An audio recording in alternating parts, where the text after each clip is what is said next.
Others see the church as a country club, where it's important to be seen and where you get some stuff, but where nothing important really happens.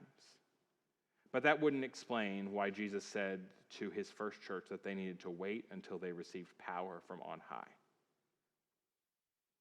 If we forget what we are here for and we start thinking of ourselves as a country club, or we start thinking of ourselves as a classroom, or we start thinking of ourselves as a social affair, then we may go through the right motions that we have inherited and passed on, but there's not going to be a lot of purpose to it. And then we hit a bump in the road, well, what's going to happen then? So I think that if you want to figure out the solution, then we need to go back to the roots.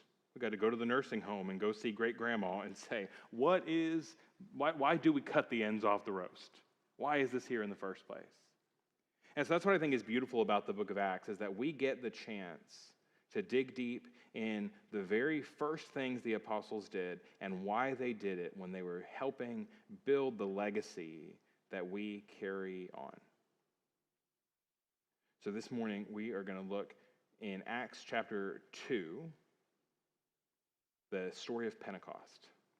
Pentecost, the story of God descending on his people in power, like when glory descended in fire and wind on Sinai, or when the temple was filled with his presence. But instead of staying in some room, or the temple of God becoming the upper room, the temple immediately bleeds out into the streets to bring in people from all over the world. Their language barriers are overcome, the curse of Babel is reversed, and every tongue proclaims the goodness of God.